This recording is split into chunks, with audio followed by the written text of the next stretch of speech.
विपक्षी दलों को अस्थिर करने के लिए और लोकसभा का जो चुनाव 1 साल में होना है उस चुनाव को प्रभावित करने के लिए इस तरह के छापेमारी को देश स्तर पे तेज कर दिया गया है। ऑलरेडी जांच हो चुका है, कोर्ट में ऑलरेडी चार्जशीट दाखिल हो चुका है।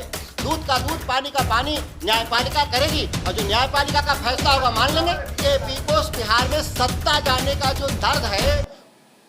नमस्कार, आप देख रहे हैं मीडिया दर्शन और मैं हूं आपके साथ अंजलि तिवारी।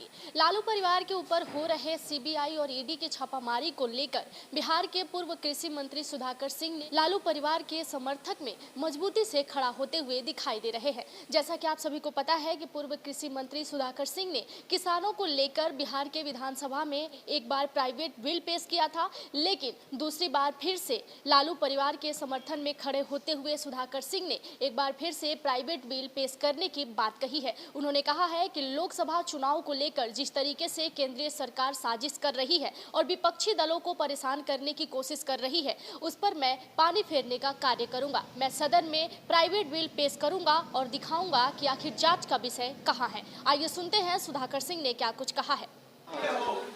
जो Delhi police establishment special establishment act में संशोधन जो पारा 6 में उसको अधिकार मिला था कि वह देश भर में कहीं भी जांच करेगा, उसको संशोधन करने के लिए मैं बिहार विधानसभा में विधेयक पेश कर रहा हूं कि राज्य सरकार जो पहले से जो आम सहमति दिया उसको वापस ले।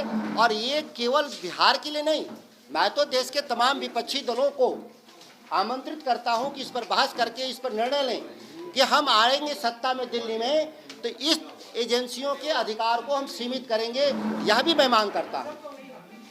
क्या लगता है कि जो आप विधेयक ला रहे हैं, आपके सहयोगी दल आपका समर्थन करेगा? नीतीश कुमार इस पे राजी होंगे? नीतीश कुमार और अन्य सहयोगी दल आपके साथ? जहां तक मैं मुख्यमंत्री जी की मंशा को बात करूं तो माननीय मुख्यमंत्री जी ने 6 महीना पहले तेलंगाना के मुख्यमंत्री केसीआर जी के साथ संयुक्त बयान में पटना में कहा था कि हम आम सहमति वापस लेने का करेंगे काम।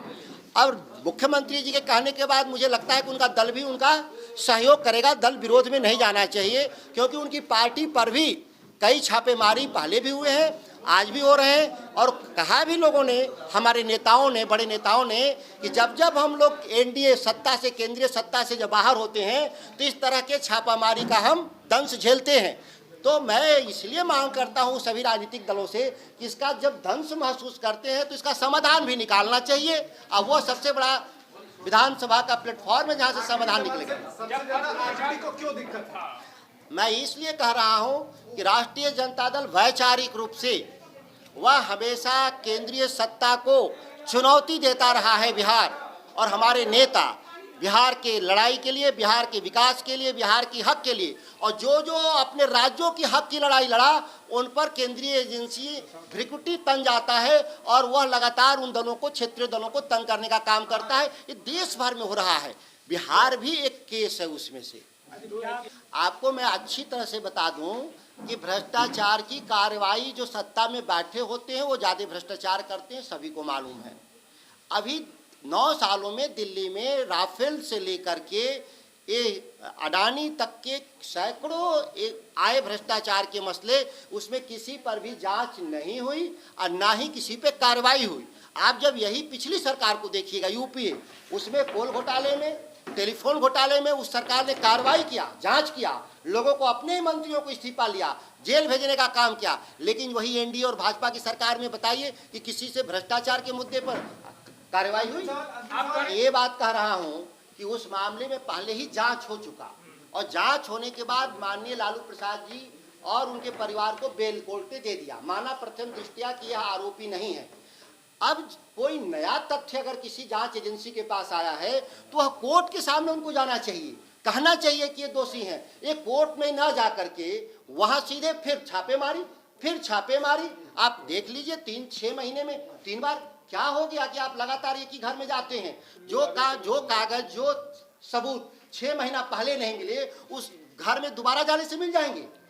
तो केवल मानसिक रूप से प्रताड़ित करना। ये मकसद आप नहीं समझते हैं कि आपके सरकार को अस्थिर किया जा रहा है? मैंने कहा आपके ही बात की मैं सहमति में दे रहा हूँ। मैंने उसी बात को लेके कहा, लेकिन लगता है कि पहले वाले वक्तव्य को ध्यान नहीं दिए। पहले वाले वक्तव्य में मैंने साफ बोला कि साफ मैंने बोला था कि देश में विपक्षी दलों को अस्थिर करने के लिए और लोकसभा का जो चुनाव 1 साल में होना है उस चुनाव को प्रभावित करने के लिए इस तरह के छापेमारी को देश स्तर पर तेज कर दिया गया है।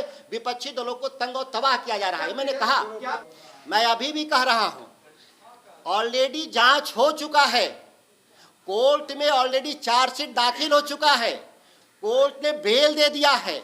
अब ये कोर्ट के मसले को समझिए, चूंकि मीडिया के बंधु अब ट्रायल का विषय है, अब वो ट्रायल कराएं और ट्रायल में जो दूध का दूध पानी का पानी न्यायपालिका करेगी और जो न्यायपालिका का फैसला होगा मान लेंगे। बीजेपी काफी हमलावर है। सुशील मोदी ने कल प्रेस कॉन्फ्रेंस बीजेपी को बिहार में सत्ता जाने का जो दर्द है, उनको लगता है कि इस बिहार की सत्ता जाने से कहीं बिहार के 40 लोकसभा सीट भी पलट गए तो दिल्ली की सरकार पलट जाएगी। यह सुशील मोदी की चिंता है। उनको भ्रष्टाचार अत्याचार से चिंता नहीं है। अगर उनको चिंता होता तो वो बिहार में कई बार सरकार बनाए और कई बार सरकार से बाहर हुए। यह उनको चिंता नहीं है भ्रष्टाचार से मुक्ति का। सृजन कांड में सभी को मालूम कि सुशील मोदी की बहन के पास पैसे गए थे।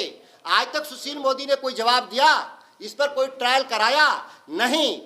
उन पर कोबाल्ट घोटाले का आरोप, IGIMS जो हॉस्पिटल में जो कोबाल्ट की मशीन खरीदी गई थी, वह जांच आज भी पेंडिंग है। सुशील मोदी ने कभी मांग किया कि इसको ट्रायल करके मुझे जेल भेजा जाए? नहीं, उनकी इस चिंता नहीं है सुशील जी को। उनकी चिंता है कि हमारी सत्ता चली गई तो हम दूसरे को भी चैन से नहीं रहने देंगे। यह उनकी चिंता है। जैसा कि आप लोगों ने सुना कि सुधाकर सिंह ने क्या कुछ कहा, वो राबड़ी परिवार के तरफ मजबूती से खड़े होते हुए दिखाई दे रहे हैं। अब देखना होगा कि नीतीश कुमार इनके प्राइवेट बिल को पक्षपात देते हैं या नहीं। इस पर बीजेपी का क्या कहना होगा, क्या कुछ उधर से बयान आता है, आपको हम लगातार अपडेट कराएंगे। धन्यवाद। ऐसी तमाम बड़ी खबरों के लिए जुड़े रहिएगा हमारे चैनल के साथ।